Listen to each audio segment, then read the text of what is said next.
how to install a door latch kit. Hey guys, do you have a 1961 to 1965-66 F100? If yours went bad like this one, Chinese repop or whatever someone else put on. All right, so I'm gonna give you a visual. This is what's going on behind the door. It's actually really simple. So you got your 3 screw nuts. They look just like that. And they are behind there, as you can imagine how the rest of it looks.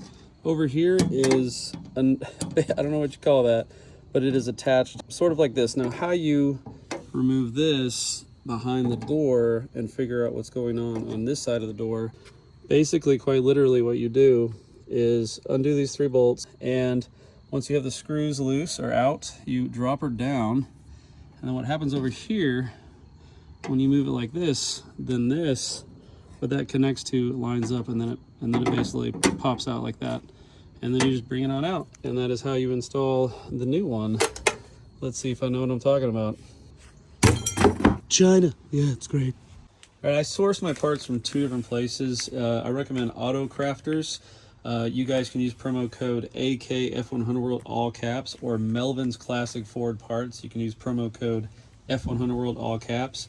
Both quality places because they are all Ford, so I know stuff's gonna fit. It just depends if you just want the head unit or if you want the arm as well. Here's the part number for this one, as well as that random part number, and I'll put up some alternative part numbers as well. Now, don't worry if you happen to get one that has the same part number.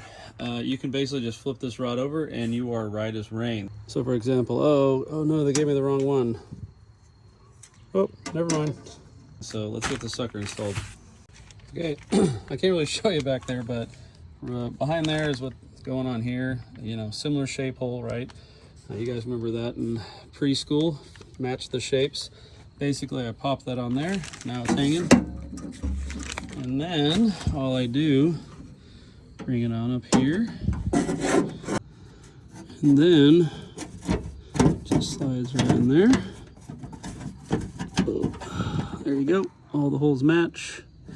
And I recommend getting the window this far down, as the bar down there that rolls the window up and down will get in the way.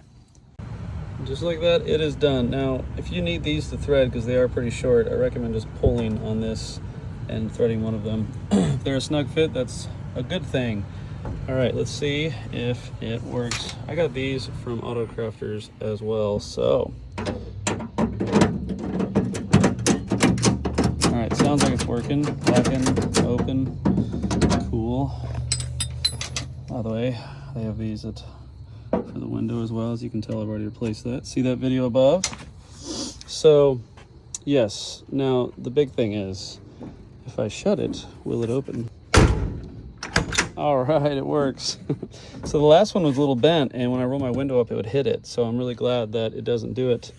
Now you can kind of show you guys might be having a similar problem. So it doesn't hit it. So I'm excited.